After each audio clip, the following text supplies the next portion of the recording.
여러분 안녕하십니까? 코로나19 통합 뉴스룸 KBS 7시 뉴스입니다. 설 연휴는 내일 시작되지만 이미 귀성행렬은 오늘 저녁부터 본격적으로 시작됐습니다. 5인 이상 집합 금지 등 강도 높은 방역 조치가 시행 중이라 올해 설 귀성 풍경은 예년과는 조금 다를 것이라는 예상이 많았는데요. 먼저 서울역에 나가 있는 취재 기자를 연결해 보겠습니다. 자, 이수민 기자, 일단 작년 추석처럼 이번 설 연휴에도 열차 운영 방식이 평소와는 조금 다른 거죠?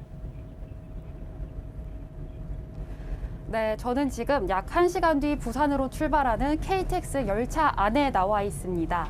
이렇게 보시다시피 아직 시간적 여유가 있어서 승객들은 탑승하지 않은 상황인데요. 이번 설 명절도 지난해 추석과 마찬가지로 창가 자리만 예매할 수 있습니다. 또한 열차에 탑승하기 전에는 발열 체크와 손 소독을 해야 하고요. 운행 중에는 마스크를 꼭 써야 합니다.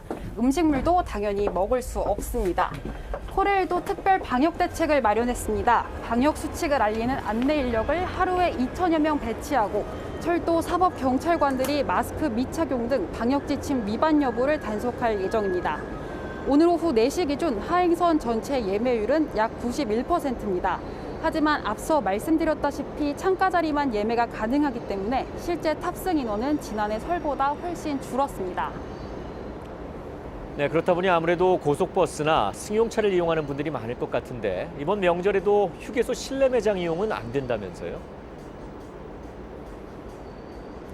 네, 이번 설 연휴 기간에도 고속도로의 모든 휴게소 실내 매장은 이용하실 수 없습니다. 다만 음식을 포장해서 가져가시는 건 가능한데요. 한국도로공사는 출입구 동선을 분리해 사람 간 접촉을 최소화하기로 했습니다. QR코드 등을 이용해 출입 명부를 작성하는 등 이용객 관리도 강화할 계획입니다.